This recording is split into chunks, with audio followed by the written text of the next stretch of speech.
student, this is Dr. Shweta Bagde, Assistant Professor, Department of Education, B.Ed in Graduate School College for Women Jamshedpur under Kolhan University, Chaibasa. हमने अभी तक के विचलन के मापों में स्टैंडर्ड डेविएशन, मीन डेविएशन ये कर लिए हैं। उसी क्रम को आगे बढ़ाते हुए आज हम क्वार्टाइल डेविएशन करेंगे, चतुर्थांश विचलन for B.Ed semester 3 paper 9 assessment for learning unit 5। तो सबसे पहले हम देख लेते हैं कि चतुर्थांश विचलन क्या होता है। इसमें पहले देखते हैं कि चतुर्थांश क्या है। तो चतुर्थांश वो है कि किसी भी प्राप्तांकों को अगर हम 4 बराबर भागों में बांटें तो उसमें से प्रत्येक भाग चतुर्थांश कहलाएगा। जैसे कोई आपके पास प्राप्तांक है, इसमें 0 से 0 तक के हैं, मतलब 100 प्राप्तांक है आपके पास। तो स्टार्टिंग पॉइंट होगा आपका 0 परसेंटाइल और ये 100 परसेंटाइल।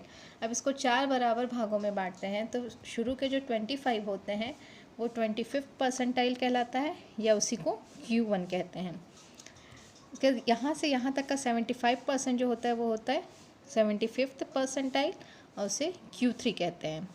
अब यहाँ पे जो चौथा आएगा, जो ये बीच का भाग होता है वो 50 परसेंटाइल या इसे ही Q2 कहेंगे या मीडियन होता है यही पॉइंट।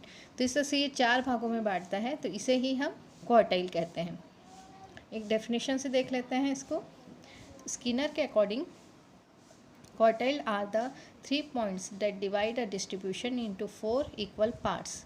तो वही अभी बताए थे कि चतुर्थांश वे 3 बिंदु हैं जो प्राप्तांकों को 4 बराबर भागों में विभाजित करते हैं।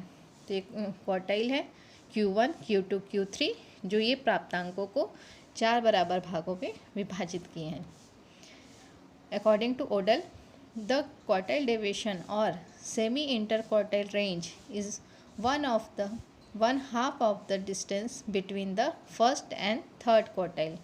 चतुर्थांश विचलन या अर्ध अंतर चतुर्थांश प्रसार प्रथम और तृतीय चतुर्थांश के बीच की आधी दूरी होती है। अब चतुर्थांश विचलन क्या है? चतुर्थांश तो हमने देख लिया कि ये 4 पॉइंट है, इन्हीं 3 बिंदुओं को हम चतुर्थांश कहते हैं। अब चतुर्थांश विचलन क्या होता है? तो ये जो 3 पॉइंट है हमारे चतुर्थांश के, तो इनके बीच का विचलन देखना होता है हमें। तो वो क्या होता है कि यहाँ से यहाँ तक की दूरी है Q3, यहाँ से यहाँ तक के है Q1 और हमको चाहिए Q2। तो जो ये Q3 में से Q2 माइनस करेंगे तो हमको ये वाला पार्ट मिलेगा, ठीक है। लेकिन हमको चाहिए आधा, तो इन दोनों में से का अंतर देख के उसको 2 से डिवाइड कर देते हैं तो ये वाला पॉइंट हमें मिल जाता है। तो वही बताया है कि चतुर्थांश विचलन या अर्ध अंतर चतुर्थांश प्रसार प्रथम और तृतीय चतुर्थांश के बीच की आधी दूरी होती है। तो ये दोनों के बीच की आधी दूरी को चतुर्थांश विचलन कहते हैं। और इसके लिए जो फॉर्मूला यूज़ होता है वो है Q इक्वल टू Q3, ये है Q3 minus Q1 divided by 2, मतलब इन दोनों के अंतर का आधा दूरी होता है। ये जो भी हमने इस डेफिनेशन में देखा, तो ये वाला फॉर्मूला हमारा यूज़ होगा चतुर्थांश विचलन ज्ञात करने के लिए। चलिए इसका विधि देख लेते हैं कि अवर्गीकृत आंकड़ों के लिए किस तरह के लिए चतुर्थांश विचलन निकालते हैं। तो उसका फॉर्मूला जो अभी हमने देखा वही फॉर्मूला यूज़ होगा, Q equal to Q3 minus Q1 divided by 2। पर यहाँ पे क्या क्या है? Q जो है क्वार्टाइल डेविएशन, Q3 है थर्ड क्वार्टाइल या तृतीय चतुर्थांश, Q1 है फर्स्ट क्वार्टाइल प्रथम चतुर्थांश। अब यहाँ पे Q1 को Q3 कैसे ज्ञात करते हैं? तो Q1 का फॉर्मूला होता है n+1/4 टर्म और Q3 का होता है 3 × n+1/4 टर्म। अब यहाँ पे n क्या है? टोटल नंबर ऑफ स्कोर या प्राप्तांकों की संख्या। चलिए एक क्वेश्चन करते हैं। Calculate quartile deviation from the following ungroup data. निम्नांकित प्राप्तांकों का चतुर्थांश विचलन ज्ञात कीजिए। तो ये हमारे पास आंकड़े दिए हुए हैं, अनग्रुप डेटा है ये 52, 55, 43, 51, 48, 44, 42, 50, 54, 46 और 57। इस तरह से 11 स्कोर दिए हैं हमको। तो अब हमको सबसे पहला काम ये रहता है कि जो भी हमको स्कोर दिया है उसको असेंडिंग ऑर्डर में जमाना है, यानी कि बढ़ते क्रम में, छोटे से बड़ा। तो सबसे छोटा जो है उससे लेते हुए बढ़ते हुए हम इसको जमा लेंगे। यानी 42 आया, फिर 43, 44, 46, 48, 50, 51, 52, 54, 55 और लास्ट में 57। तो इस तरह से इसको बढ़ते क्रम में असेंडिंग ऑर्डर में जमा लेंगे। फॉर्मूला जो यूज़ होता है इसमें Q equal to Q3 minus Q1 divided by 2। सबसे पहले हम Q1 निकालेंगे। Q1 का फॉर्मूला n+1/4 टर्म। तो यहाँ पे n की वैल्यू कितनी है, यहाँ पे 11, क्योंकि 11 स्कोर दिया है हमारे पास, नंबर ऑफ स्कोर होते हैं n, तो n की वैल्यू होगी 11। यहाँ पुट करेंगे फॉर्मूले हम 11 + 1/4 टर्म, सॉल्व करेंगे 12/4 टर्म, सॉल्व हुआ 3 टर्म, थर्ड टर्म। तो इस स्कोर में तीसरा जो भी पद होगा वो Q1 होगा। तो यहाँ पे तीसरा पद कौन सा है, 44, फर्स्ट सेकंड थर्ड टर्म है 44, तो Q1 की वैल्यू हो जाएगी 44। तो इस तरह से हम Q1 निकालेंगे। अब नेक्स्ट स्टेप है हमारा Q3 निकालने का। तो Q3 निकालने के लिए फॉर्मूला जो यूज़ होता है Q3 equal to 3 × n+1/4 term. तो यहाँ पे फिर वैल्यू पुट करेंगे 3 × 11 + 1/4 टर्म, इसको सॉल्व करेंगे ब्रैकेट के अंदर का। तो ये कितना हुआ, इसकी वैल्यू हमने यहाँ निकाल चुके 3 टर्म, तो 3 × 3 9 टर्म। तो अब यहाँ पे हम देखेंगे कि 9 टर्म हमारा कौन सा है। तो यहाँ पे 9 टर्म कौन सा है हमारा, 54। तो Q3 की वैल्यू हमें मिल जाएगी 54।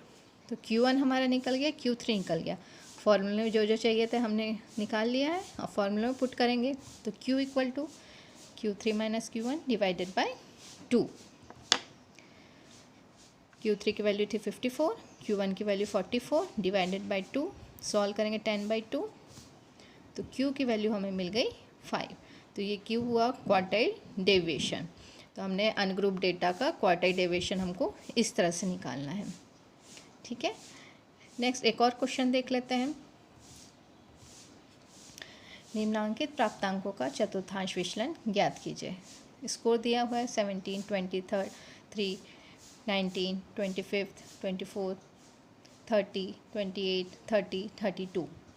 सबसे पहला चीज़ हमने बताया था, इसे असेंडिंग ऑर्डर में जमाना है, बढ़ते हुए क्रम में। पहले स्कोर को जमा लेंगे हम 17, 19, 23, 24, 25, 28, 30, 30, 32। इस तरह से 9 स्कोर है हमारे पास। फॉर्मूला जो यूज़ होता है वो Q3 minus Q1 divided by 2। Next हमको निकालना है Q1 n+1/4 टर्म। n की वैल्यू कितनी है यहाँ पे, 9 स्कोर है इसलिए 9 है।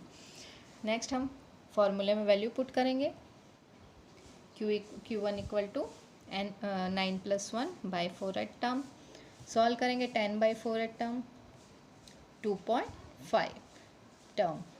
तब 2.5 टर्म कैसे होगा, या तो 2 होगा या तो 3 होगा, इस तरह से होगा।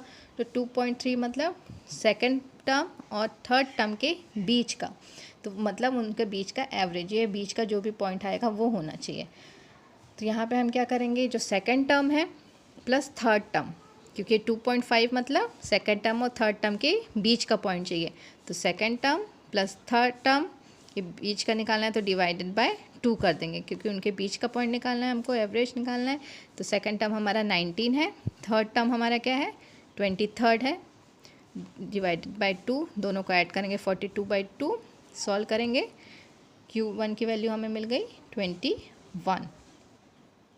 तो इस तरह से हम निकालेंगे, Q1 की वैल्यू हमको मिल गई है। अब नेक्स्ट हमको करना है Q3 निकालना है। Q3 का फॉर्मूला 3 × n+1/4 टर्म। नेक्स्ट क्या करना है, n की वैल्यू पुट करेंगे। ये वाला पोर्शन सॉल्व कर चुके हैं, तो आया है 2.5 आया था यहाँ पे, हमने जब सॉल्व किया था इसको, जब इंटू करेंगे तो आया 7.5 टर्म। 7.5 टर्म, तो यहाँ पे 7 और 8 टर्म के बीच का पॉइंट चाहिए हमको 7.5। तो 7 टर्म है हमारा 30 और 8 टर्म है 30, तो दोनों का एवरेज निकालना है। तो Q3 हो जाएगा 30 + 30 डिवाइडेड बाय 2, सॉल्व करेंगे तो Q3 की वैल्यू मिल गई 30। तो इस तरह से निकाले, ये हमने Q1 निकाल लिया, Q3 निकाल लेंगे। तो फॉर्मूले में वैल्यू पुट करके हम आंसर निकालेंगे। Q3 हुआ 30, Q1 हमें मिला 21। फॉर्मूला हमारे पास है Q3 minus Q1 divided by 2। Q equal to 30 minus 21 divided by 2, solve करें 9/2, डिवाइड करेंगे तो Q की वैल्यू आ गई 4.5। तो इस तरह से हम क्वार्टाइल डेविएशन निकालेंगे जो हमने देखा। तो उम्मीद है आप लोगों को ये समझ आ गया होगा। अब आप लोगों से ये इस तरह के बन जाने चाहिए क्वेश्चन। और एक प्रैक्टिस के लिए आप लोगों को क्वेश्चन भी देंगे जिसको आप लोग सॉल्व करके बताइएगा कि कितना आ रहा है आंसर। जैसे ये हमने देखा था अभी तक के दोनों क्वेश्चन जो थे ऑड नंबर के लिए थे, जो नंबर ऑफ स्कोर था हमारे वो ऑड नंबर था। फर्स्ट क्वेश्चन में भी जो हमारा था number off score odd number था, इसमें भी ऑड नंबर है। तो नेक्स्ट अब हमारा जो होगा वो अब हम करेंगे नेक्स्ट क्लास में नंबर ऑफ स्कोर इवन के लिए। जो नंबर ऑफ स्कोर हमारे होंगे वो इवन के लिए देखेंगे। ये अभी तक के ऑड के लिए हमने देख लिया कि किस तरह से किए हैं, और नंबर ऑफ स्कोर जब हमारे इवन नंबर में रहेंगे तब हम किस तरह से करेंगे वो देखेंगे। तो एक क्वेश्चन आप लोग लिख लीजिए, इसको सॉल्व करिए। ये भी ऑड नंबर है, नंबर ऑफ स्कोर, ठीक है। जब 4, 8, 12, 6, 18, 14, 20, 16, 10। इसको सबसे पहला काम यह है कि असेंडिंग ऑर्डर में जमाना है। नंबर ऑफ स्कोर एन की वैल्यू 9 है, ऑड नंबर है, तो उसको सॉल्व इसी तरह से कीजिएगा, इसी विधियों से जो हमने अभी बताया है, और सॉल्व करके आंसर बताइए। उसके जब नेक्स्ट क्लास होगा तब हम इवन नंबर ऑफ स्कोर के लिए किस तरह से क्वार्टाइल डेविएशन निकालेंगे वो देखेंगे। Thank you.